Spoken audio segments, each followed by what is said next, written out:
আপনাদের সবাইকে স্বাগত জানাচ্ছি আমাদের চ্যানেলের নতুন আরেকটি ভিডিওতে। এই ভিডিওতে আমরা আলোচনা করব ভারতীয় তীর্থ ভিসার আবেদন প্রক্রিয়া, প্রয়োজনীয় কাগজপত্র এবং কোথায় আবেদন করবেন এ সম্পর্কিত থাকছে বিস্তারিত তথ্য। তার আগে বলে রাখি, আপনি যদি আমাদের চ্যানেলে নতুন হয়ে থাকেন তবে চ্যানেলটি অবশ্যই সাবস্ক্রাইব করে পাশে থাকা বেল আইকনটি অন করে রাখুন, যাতে করে খুব তাড়াতাড়ি দ্রুতভাবে ইন্ডিয়া ভিসা আপডেট সম্পর্কিত যাবতীয় তথ্য আপনি আমাদের চ্যানেল থেকে খুব সহজেই পেতে পারেন। চলুন ভিডিওটি শুরু করা যাক। ভারতীয় তীর্থ ভিসা আবেদন গাইড বাংলাদেশি হিন্দু নাগরিকদের জন্য। প্রথম ধাপ, অনলাইন আবেদন ফর্ম পূরণ। এর মধ্যে 1 নম্বরে রয়েছে ভিসার অফিসিয়াল ওয়েবসাইটে যান, india.visa/bangladesh.nic.in এই ওয়েবসাইটে যান। যাওয়ার পর রেগুলার ভিসা অ্যাপ্লিকেশন সিলেক্ট করুন। 3, ফর্মে আপনার তথ্য দিন। নাম পাসপোর্ট অনুযায়ী, অর্থাৎ আপনার পাসপোর্টে যেই নাম রয়েছে সেই নাম দিবেন। পাসপোর্ট নম্বর, ইস্যু ও মেয়াদ শেষের তারিখ, জন্ম তারিখ ও স্থান, অর্থাৎ আপনি যেই জায়গায় জন্মগ্রহণ করেছেন ও তারিখ। পিতামাতা, স্বামীর নাম, পিতামাতার নাম দিতে হবে। যদি আপনি বিবাহিত মহিলা হয়ে থাকেন সেক্ষেত্রে আপনার স্বামীর নাম দিতে হবে। বর্তমান ঠিকানা দিতে হবে। ভ্রমণের উদ্দেশ্য এখানে লিখবেন পিলগ্রিমেজ হিন্দু রিলিজিয়াস ভিজিট। আপনার ভ্রমণের উদ্দেশ্য অপশনটাতে এই কথাটা লিখতে হবে। 4, ফর্ম পূরণের পর প্রিভিট দেখে সাবমিট করুন, অর্থাৎ ফর্মটা পূরণ করার পর সম্পূর্ণটা একবার ভালো করে দেখে নিন।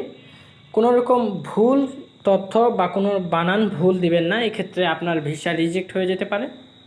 5, একটি অ্যাপ্লিকেশন আইডি পাওয়া যাবে, এটি নোট করে রাখুন, অর্থাৎ সাবমিট করার পর আপনি একটি অ্যাপ্লিকেশন আইডি পাবেন।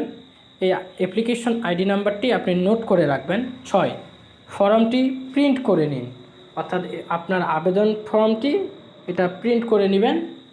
এবার আসা যাক 2 নম্বর ধাপ, প্রয়োজনীয় কাগজপত্র প্রস্তুত, অর্থাৎ আপনার যেসব কাগজপত্র প্রয়োজন হবে সেগুলো প্রস্তুত করতে হবে।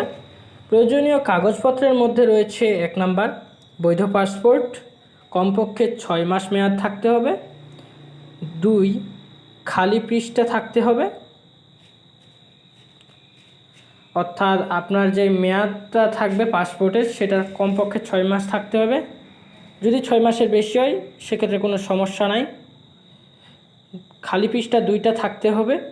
2 নম্বরে রয়েছে পাসপোর্ট সাইজের ছবি, সাম্প্রতিক, সাদা ব্যাকগ্রাউন্ড, 2 কপি, অর্থাৎ আপনার পাসপোর্ট সাইজের ছবি লাগবে যেটা আপনি খুব বর্তমানে তুলেছেন ইদানিং, এবং ব্যাকগ্রাউন্ড অবশ্যই সাদা, 2 কপি লাগবে। 3 নাম্বার, জাতীয় পরিচয়পত্র, জন্ম নিবন্ধন সনদ কপি, অর্থাৎ আপনার জাতীয় পরিচয়পত্র, ভোটার আইডি কার্ডটা এবং জন্ম নিবন্ধনের 1 কপি বা 2 কপি লাগবে।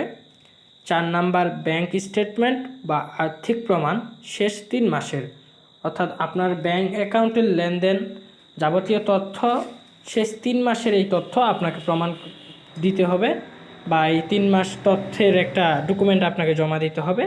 5 নাম্বার, হোটেল বুকিং কনফার্মেশন বা আত্মীয় আশ্রম থেকে আমন্ত্রণপত্র যদি থাকে, অর্থাৎ আপনি সেখানে গিয়ে যেই হোটেলে থাকবেন বা যেই আত্মীয় বা আশ্রমে গিয়ে থাকবেন, অবস্থান করবেন, সেই আত্মীয় বা আশ্রমের একটা আমন্ত্রণপত্র আপনাকে জমা দিতে হবে যদি থাকে, এটা বাধ্যতামূলক নয়। 6 নাম্বার, অনলাইনে পূরণ করা ভিসা ফর্মের প্রিন্ট কপি, অর্থাৎ আপনি যে ভিসা আবেদনটা করলেন অনলাইনে, এই ভিসা আবেদনের প্রিন্ট কপিটা আপনার অবশ্যই লাগবে। এটা পরবর্তীতে আপনাকে আইভিএসি অফিসে জমা দিতে হবে সেজন্য। এবার আসা যাক 3 নাম্বার ধাপ, আইভিএসি এ জমা দেওয়া। 1, নিকটবর্তী আইভিএসি ইন্ডিয়ান ভিসা অ্যাপ্লিকেশন সেন্টারে যান, যেমন ঢাকায়, গুলশান, মতিঝিল বা আপনার এলাকায় নিকটতম অফিস, অর্থাৎ ভারত কর্তৃপক্ষ তাদের ইন্ডিয়ান ভিসা অ্যাপ্লিকেশন সেন্টার প্রতিষ্ঠা করেছে বাংলাদেশে কয়েকটি নির্দিষ্ট শহরে, যেমন সিলেট, রংপুর, বগুড়া ইত্যাদি ইত্যাদি জায়গায় রয়েছে। আপনাকে আপনার বাসস্থান থেকে নিকটবর্তী যেই আইভিএসসি অফিস রয়েছে সেখানে আপনাকে এই কাগজ ফাইলগুলো জমা দিতে হবে। 2, ফর্ম প্লাস সব কাগজপত্র জমা দিন, অর্থাৎ আপনার ফর্মের আবেদন কপিটা এবং সব কাগজপত্র জমা দিতে হবে। 3, ভিসা ফি জমা দিন, সাধারণত 800 থেকে 1200 টাকা। ভিসার ধরন ও মেয়াদ অনুযায়ী ভিন্ন হতে পারে, অর্থাৎ আপনার ভিসার ফিটা জমা দিতে হবে। সেক্ষেত্রে 800 থেকে 1200 টাকা নেই, কিন্তু আপনার ভিসার মেয়াদ যদি আপনি বেশি নেন বা ভিসার ধরন যদি অন্য কিছু করতে চান সেক্ষেত্রে আপনার ভিসার ফিটা একটু বেশি হবে। 4 নাম্বার, একটি রসিদ পাবেন, সেটি সংরক্ষণ করুন, অর্থাৎ আইভিএসসি সেন্টার থেকে আপনাকে একটি রসিদ দেওয়া হবে, সেই রসিদটি সংগ্রহ করে রাখবেন, পরবর্তীতে এটা আপনার প্রয়োজন হবে। এবার আসা যাক চতুর্থ ধাপে, ভিসা প্রসেসিং। সাধারণত 5 থেকে 7 কর্মদিবস সময় লাগে, তবে জরুরি সেবা চাইলে 2 থেকে 3 দিনেও হতে পারে, ফি বেশি হবে। অর্থাৎ আপনার যদি খুব ইমার্জেন্সিভাবে জরুরি হয় এই ভিসাটা, সেক্ষেত্রে আপনার তাড়াতাড়ি 2-3 দিনের ভিতর হতে পারে, কিন্তু আপনার ফিটা বেশি লাগবে। ধাপ 5, ভিসা সংগ্রহ। নির্দিষ্ট দিনে আইভিএসসি সেন্টারে গিয়ে রসিদ দেখিয়ে পাসপোর্ট সংগ্রহ করুন, অর্থাৎ আপনাকে যেই দিনে বা যেই তারিখে তারা যেতে বলবে সেই তারিখে গিয়ে আইভিএসসি কোম্পানিতে গিয়ে আপনি পাসপোর্টটা সংগ্রহ করুন। ভিসার কপি চেক করুন, ভুল বানান বা তারিখ যেন না থাকে, অর্থাৎ আপনি ভিসার কপিটা চেক করবেন, সেখানে যাতে আপনার নামের বা কোনো জায়গার ভুল বানান না থাকে, তারিখ যেন ভুল না থাকে, এদিকে আপনাকে খুব সচেতনতা অবলম্বন করতে হবে। এরপরে আসা যাক 6 নাম্বার ধাপ, ভ্রমণ প্রস্তুতি। ভারতের ধর্মীয় শহরে যেমন কাশী, বৃন্দাবন, পুরী, কালীঘাট, তারাপীঠ ইত্যাদি হোটেল বুকিং করে নিন। ভ্রমণের সময় সব কাগজপত্র, passport, visa, NID copy, hotel booking সাথে রাখুন। প্রতিবার প্রবেশের সর্বোচ্চ 90 দিন থাকতে পারবেন, অর্থাৎ আপনি ভারতের ধর্মীয় শহর যেমন কাশী, বৃন্দাবন, পুরী ইত্যাদি এলাকায় হোটেল বুকিং করে নিতে হবে আপনাকে সেখানে গিয়ে থাকার জন্য। ভ্রমণের সময় সব কাগজপত্র অবশ্যই আপনি সাথে রাখবেন, আপনার এগুলো প্রয়োজন হবে। এবং আপনি প্রতিবার একবারে গিয়ে আপনি সেখানে সর্বোচ্চ 90 দিন থাকতে পারবেন, এর বেশি থাকতে পারবেন না। গুরুত্বপূর্ণ কিছু টিপস। 65 বছরের বেশি বয়সীরা 5 বছরের মাল্টিপল এন্ট্রি ট্যুরিস্ট ভিসা পেতে পারে, অর্থাৎ যারা বৃদ্ধ রয়েছেন তাদের জন্য 5 বছরের মাল্টিপল এন্ট্রি ট্যুরিস্ট ভিসা দেওয়া হয়। ফর্মে পূরণের উদ্দেশ্য স্পষ্ট করে লিখতে হবে।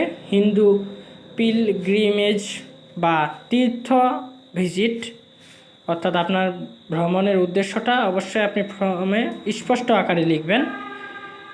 কোনো প্রশ্ন থাকলে আইভিএসসি হেল্প ডেস্কে যোগাযোগ করতে পারেন, অর্থাৎ আপনার ভিসা বা সম্পর্কিত যদি কোনো প্রশ্ন থেকে থাকে সেক্ষেত্রে আপনি আইভিএসসি হেল্প ডেস্কে যোগাযোগ করতে পারবেন আপনার যদি ভিসায় কোনো সমস্যা হয়। এই ছিল আজকের ভিডিওর মূল আলোচনা। ভিডিওটি আপনাদের কাছে কেমন লাগলো তা অবশ্যই কমেন্ট করে জানাবেন। ভিডিওটি যদি আপনাদের কাছে ভালো লেগে থাকে তবে অবশ্যই একটি লাইক, কমেন্ট এবং শেয়ার করে দিবেন।